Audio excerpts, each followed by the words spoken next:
Hello and welcome back.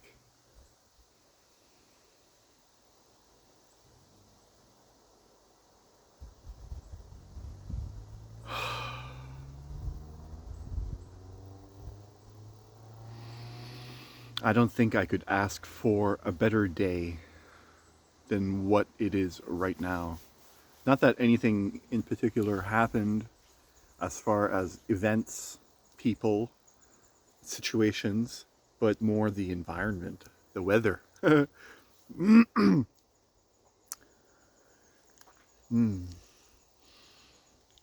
know when it hits your skin and you don't even sense hot or cold. You're just at a nice comfortable spot.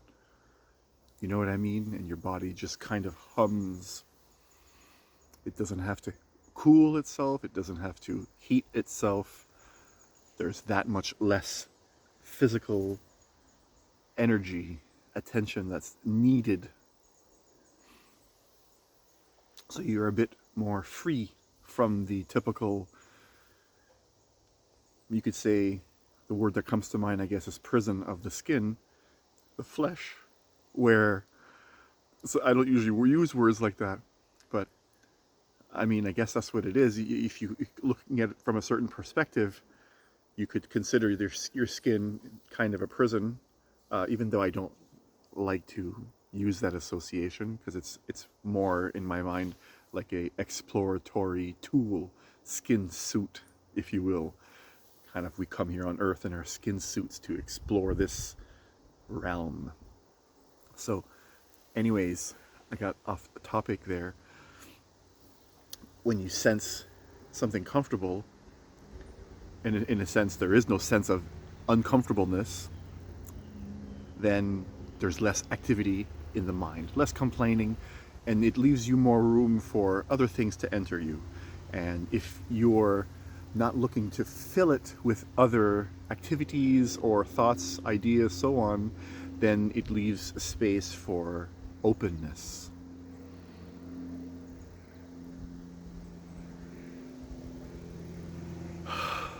A receptivity comes in. You become receptive is a better way to word it. You receive as opposed to project. And when you receive, when you can be a bit more free from overthinking and concerns and feel more spacious and just be, then the natural sense of peace and well-being kind of begins to bubble up on its own. Anybody can try this on their own. And I've heard, read, that your mind is like water, and it's kind of true. The more you agitate it, the more activity becomes, or the more activity is there, and body and mind link. Well, then you feel the emotions that are attached to the specific thought you're currently having. Eventually, it becomes a soup. Remember, your emotions are hormones as well. We call these hormones, and a hormone is basically a type, kind of like, it's chemicals, right? It changes things inside of your body and your experience, and then you see the world differently. That is, if you look through your experience of your emotions to base your reality on. So all kinds of people get mad about this and that and that and this and that because they take their emotion to solidify the thought process. So there's a very strong link there between thought and the physical world. And people say that your thoughts have no effect in the real world. There's a lot more there, but that's another video. So creating a little space by either noticing something, like, for example, wow, it's nice today, and then you become receptive right after that sentence to recognize the niceness you just stated. So if you're careful, you'll notice there's an instant right after you say something like that that you receive. And in that receptivity, you've heard that called meditation as well. You're alert, you're aware, very relaxed, because you're not tensed with any kind of your own thoughts and wanting to put your ideas forward. You're not wrapped into that, and that creates a tension. Not attention, it creates tension.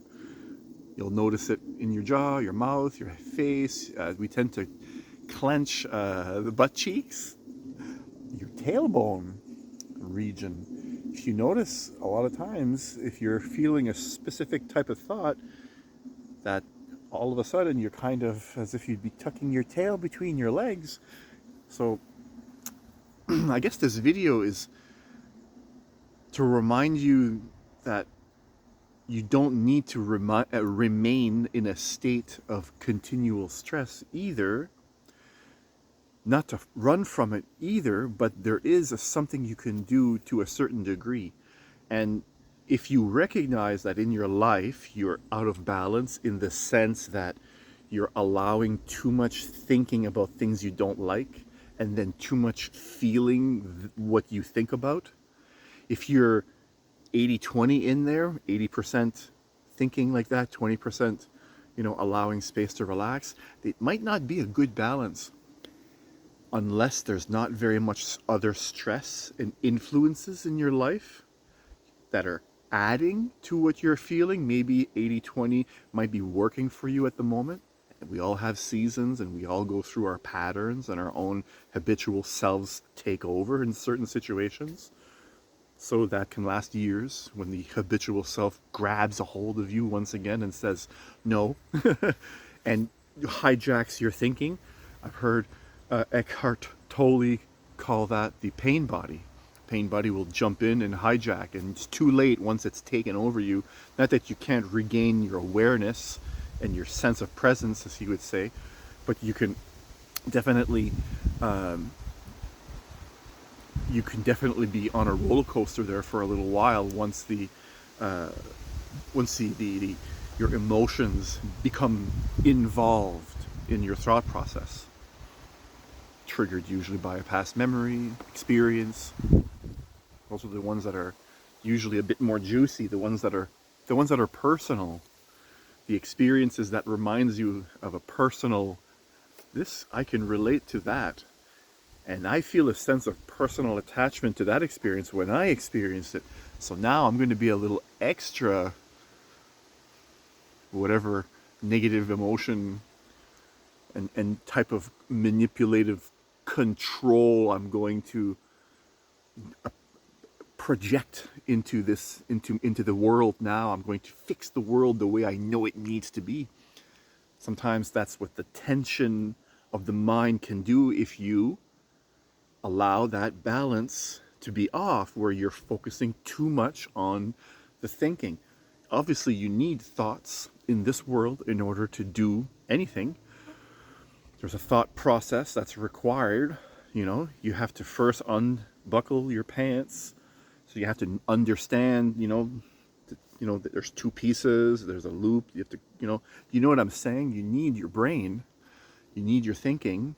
It's just, if you concentrate or allow your thinking to be pulled and allow it to remain in the type of thinking that makes you feel bad, unwell, well, then you're going to feel bad, unwell.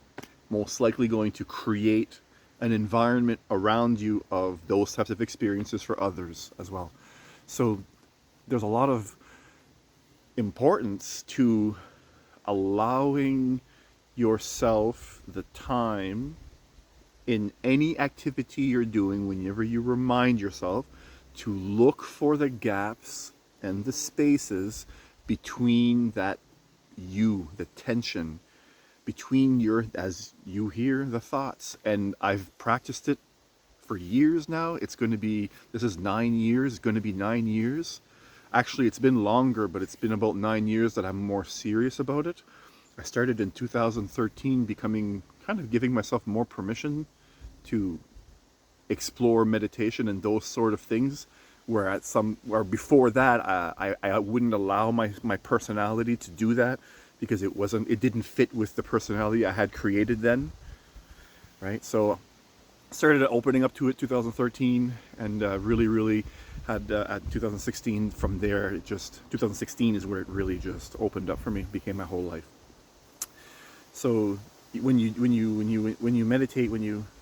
meditate, which to me I could describe as receptivity, because to be receptive you have to be aware. You can't be sleeping and receive. You can't, if you're waiting for a phone call, you're not going to get it, right? Let's say there's no ringer. You have to be aware. You're waiting. You know it's coming.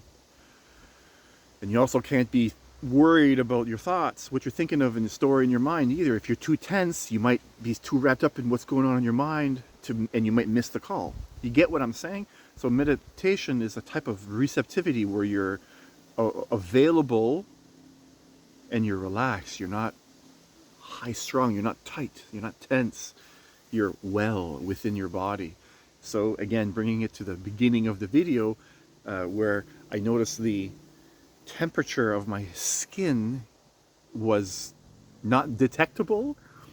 It wasn't cold nor warm, so therefore I felt very comfortable in this environment currently, and it made my mind more quiet. And when I notice the extra quiet, that's where the space opens up. Prolonging that space is what is meditation.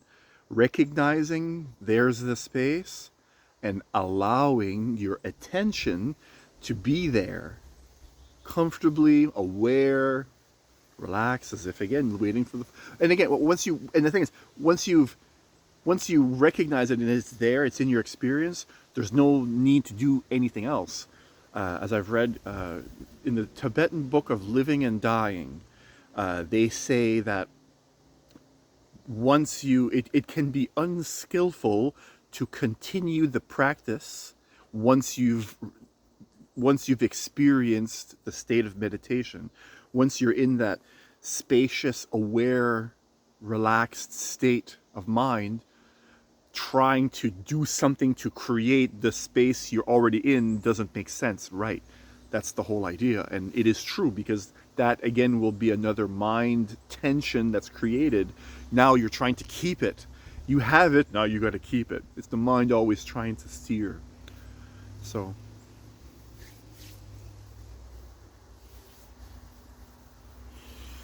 that's a lot to say. Let's just listen.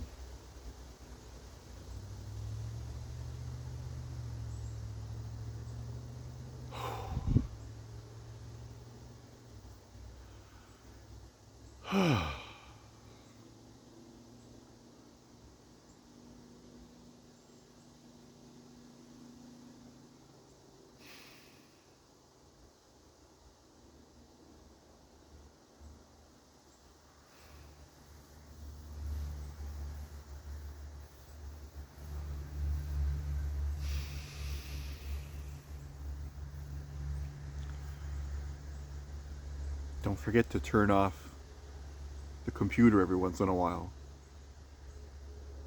Give it time to rest. Wherever you are around the world, whatever time it is that you're watching this video, thank you. Thank you. Thank you.